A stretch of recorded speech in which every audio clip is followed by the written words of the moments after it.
up, guys? I'm Sean, and welcome to Low Battery. I charged the camera this time only for like 5 minutes, but it's better than running on 2%. Now we're on 3. Let's get straight to the point. Toxic fandoms are bad. They're in everything, and they are everywhere. Shows, games, books, it doesn't really matter where you look. And there's toxic people out there, let's face it. I mean, in life, we try to avoid these people. They bring in a lot of drama, or they have an outlook in life that doesn't really mesh with our own very well. So we try to get rid of them in our life. But on the flip side, there's good people out there too. Focusing on fandoms again, people who have a clear love for something oftentimes show their love in different ways for it. The incredible art, passion, original stories. I love going online just to see these creations. Even if I don't personally have a connection to the fandom, seeing the work that these people put into it, it's nice. Now, when we look at gaming fandoms, okay. A fandom becomes toxic for a few reasons, but the big one is when a love turns into essentially gatekeeping. The ideas one person has can't possibly align with the views of another. Oh, 2 different ideas. That's impossible. I remember having to take a step back from the Undertale community back in 2016. You gotta understand, it was at its height back then. Fan art was everywhere online. There was original content like skits and comics. You couldn't go into a single comment section without somebody writing determination or bad time. But that also meant that the community was also kind of everywhere with it. People were saying what the correct way to play the game was, if you had to play pacifist or neutral or genocide route first. They were talking about what characters were correct to ship with each other back then, and good luck if you didn't like one of the characters. Oh, even if you had a small problem with one of them, they would attack you like crazy. Actually, I remember Markiplier said that he stopped playing the game originally because he was tired of the community telling him he was playing the game wrong. Because you guys have told me that I should play it in a pacifist way, and I would agree, because normally when I play these types of games that have choices, I would take it in a pacifist attitude. That being said, this is me we're talking about here.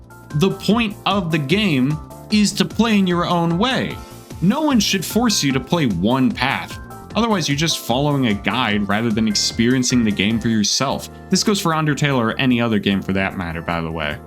There's also the classic line I've heard thrown around, "You're not a real fan unless blah blah blah blah blah blah blah." I remember reading online one time that someone said you're not a real fan unless you get the Ultima weapon in Kingdom Hearts 2. So, little naive me looked up guides and spent hours trying to get the Ultima weapon, only to realize it does the same thing as everything else in the game. It's just a different design. You can be a fan of whatever, like you don't have to prove it in any way. And there's also the idea of a lot of people saying, oh, well, the developers and studios, if they were scared of the toxic fandoms, why don't they just fix it? And you gotta understand, they can only do so much. Anything with online play or voice chat, that's just too difficult to moderate. Essentially, you're going to need someone there from the studio listening to everything and watching what's happening in the game. No one wants to do that. That's just not enjoyable, and it makes everybody feel uncomfortable.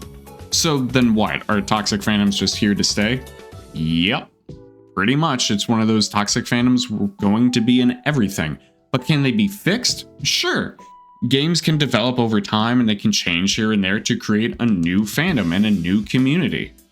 Minecraft's community has actually been all over the place throughout the years. At first, it was all over YouTube and the community grew, then it died out, and now we're seeing a resurgence. And there's always debates on how to play the game, and there's great art that people make, the movies, the songs, the development. Communities change over time as a game develops. Just remember, play games the way you want to play them. If others have a problem with that, that's on them. But sometimes the best thing you can do with a fandom is take a step back and enjoy the things you want to. And that goes for life too, by the way. If there's a toxic person in your life, think about how and if they fit into your life. If they don't, maybe it's time to take a step away. Now, what about you? What's a good gaming community you know about? Let me know in the comments. The battery's reading 1% right now, but I'm sure I've still got time to say chase the chaos and